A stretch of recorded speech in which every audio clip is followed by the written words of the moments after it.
Hey, what's up everyone? GameDad here, and I am super excited because I have officially added a new console to the collection thanks to Pat Contry, Pat the NES Punk, and I am really excited. I've been wanting one of these for a long time now, and down at SoCal Retro Gaming Expo a few weeks ago, Pat actually had one of these in box, and it was just the right time to be able to pull the trigger and pick one of these up. And what it is the Atari XE. Now, this is still a console, but it's more along the lines of one of the Atari computers. Now, I've got the 2600, 5200, 7800, all of that stuff, but I also have a 400 and an 800. Now, neither of those actually work, and I don't know what to do to get them to work. This, however, does. So, we are going to get this unboxed. Now, I know it does not have the little light gun in it, and that's fine. I'll find one of those later on, but Pat was kind enough to send over a few different Atari computer cartridges. So we've got Star Raiders, we've got Asteroids, we have Missile Command, we have Dig Dug, and Centipede. And the XE actually comes with, I believe it's called Bug Catcher. I think that's the game that comes with it, but it comes with a cart.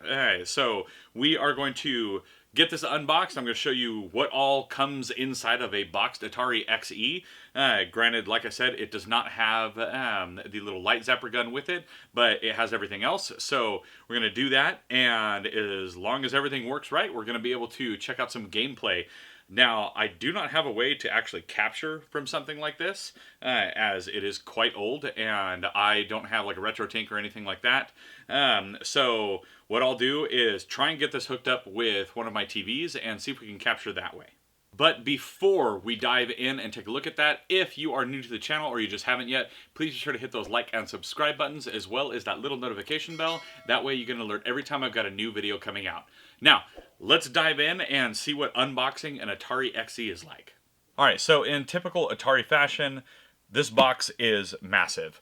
It does definitely have a lot of wear on it, but that's because this thing is stupid old. But at the time, this was the ultimate system for the advanced game player. And as you can see, it looks like it's got keyboard. Like I said, I know it does not have the little laser gun, whatever they call it. I don't know if they have a specific name for it on this, but it comes with a joystick and the console itself. So we're going to go ahead and get this out of its box. Let's see here. So we'll just kind of go like that. And we can already see some stuff right there on the top. Maybe. So we'll get that whole outer box shell off of this. That styrofoam is really in there. There we go. Now, up top, what do we got? We have Flight Simulator 2, Pilot's Operating Handbook, and Airplane Flight Manual. I think the Flight Simulator is a game that is included in the console. It's like built in. So let's see here. What else do we got here? So we've got that. Then we have... Oh, okay. This looks like flight maps and controller schematics and reference cards and stuff. Flight Physics and Aircraft Control. 90-day warranty. Darn, I guess that's up. Game manual for Missile Command and game manual for Bug Hunt. That's what the other one was. Then we have an owner's manual for the keyboard, and that has got lots of stuff in it. And then we have the owner's manual for just the system as a whole, it looks like. Let's see, information sheet. What else is in here? Just about everything that you need to know about the system. So we'll go ahead and get all of these out of the way, and let's see what is inside of the styrofoam.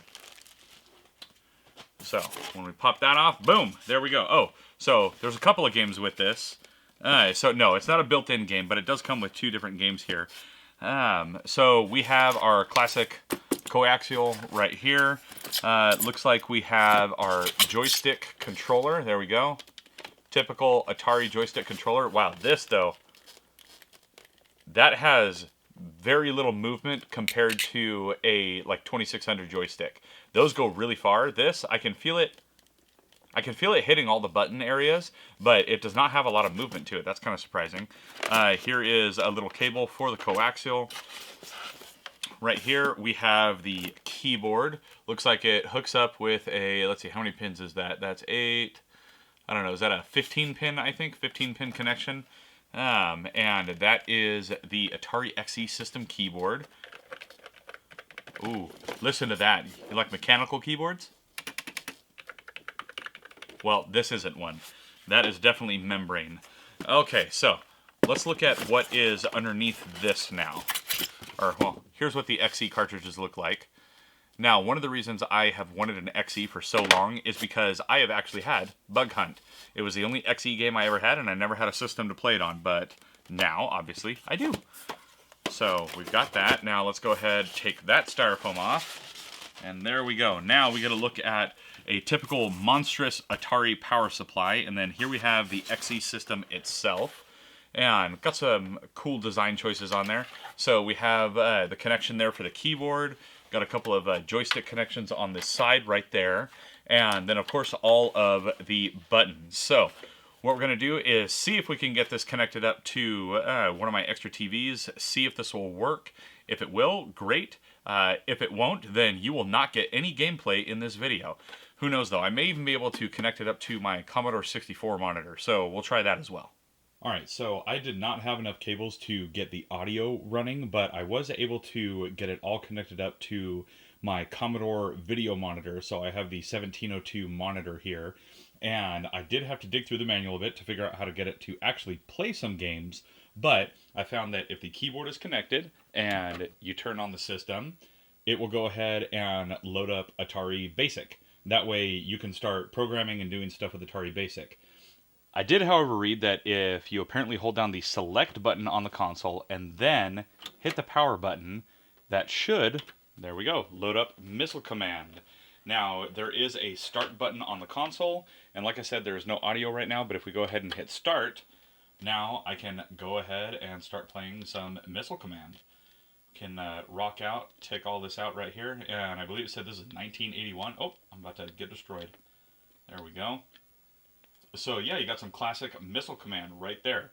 Now, apparently, if you leave the keyboard unplugged, then you can go straight into more game modes. So I am going to see, since this is just the built-in game, I'm going to see if it would be possible for me to get one of these other games loaded up when I don't have the keyboard attached. So let's go ahead and see if that will work.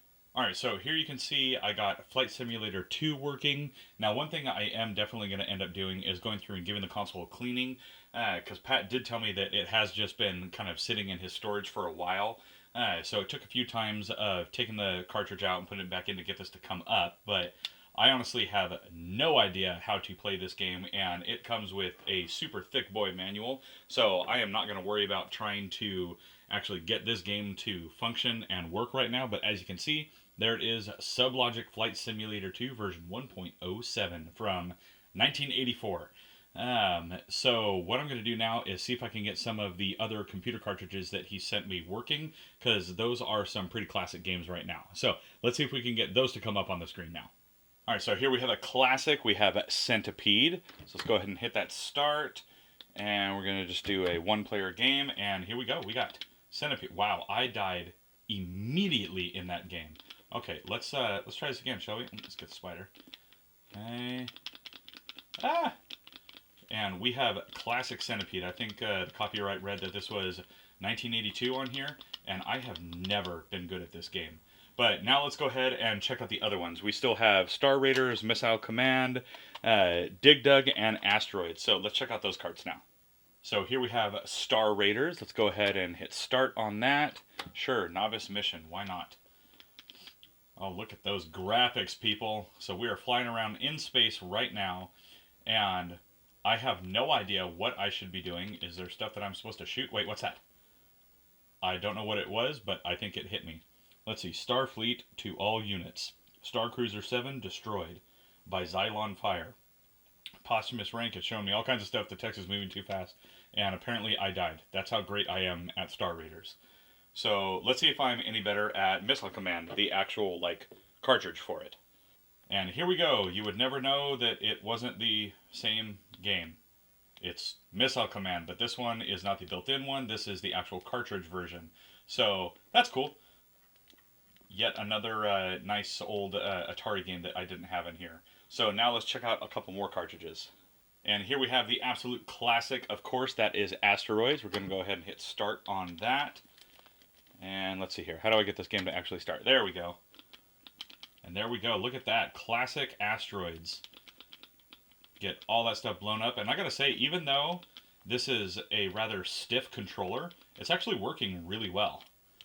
I don't know about you guys. When I play Asteroids, I try to not fly around too much because then things like that happen. But alright, we got one more game to check out, and that is Dig Dug. Alright, and here it is, folks. We have Dig Dug. I really like Dig Dug games, so this should be fun. Gonna go ahead and hit start. Player 1 is ready, and let's get our Dug on, yeah? Nice little classic intro. I wish I could get the audio right now, but I'm gonna have to find an old coax cable or something somewhere. That way, oh no, my button's not working. There it goes. That way I can actually get the sound from this, because this monitor actually has really nice sound to it. So I'll definitely have to get that plugged in. That way I can get more of an experience out of this. But this is cool so far. I'm digging this. Take that, Dino. Alright, we got one more guy coming after us. Oh, we're going to go get him. Let's go. Here we go. Get that final guy.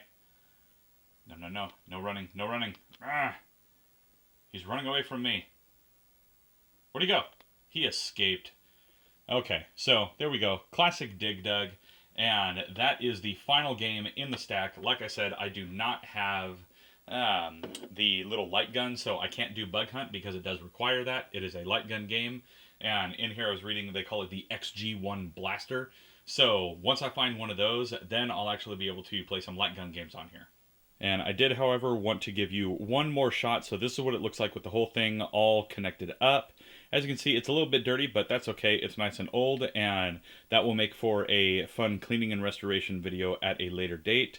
Then we got that stack of carts right there, and we got our nice joystick. And this is awesome. I have wanted to have one of these in the collection for a very long time, and I think it goes really nicely with my Commodore monitor right there for when I'm not using my Commodore 128. So there you have it, everyone. That is everything that comes inside of the box for an Atari XE video game system, which is basically just a reshelled Atari computer. And I believe it can run like all of the 400 and 800 games, things like that. So I'm really excited to finally have this in the collection, and a huge thank you to Pat for giving me such a great deal on this, and for also sending me the care package with all of those extra Atari computer games. I'm going to have a ton of fun with this, and this is great for anytime I want to show my kids any of the really old stuff. That way they can see where video games came from and where they are now. Because without systems like this, without games like this, and of this caliber, we would never have anything like we have today. So it's a really awesome piece of history to have in the collection now. Now, if you liked today's video, please let me know down in the comments below. And while you're down there, please be sure to also hit those like and subscribe buttons, as well as that little notification bell. That way you can alert every time I've got a new video coming out. Also, if you like what I do here and you are interested in helping to support the channel each month, then please head on over to patreon.com/GameDadShow, where for as little as $1 a month, including other benefits, you can actually get your name in the end credits of every single one of my videos, just like the fine folks that you see above right now. Now, as always, I'm GameDad. I thank you all for watching, and I'll catch you later.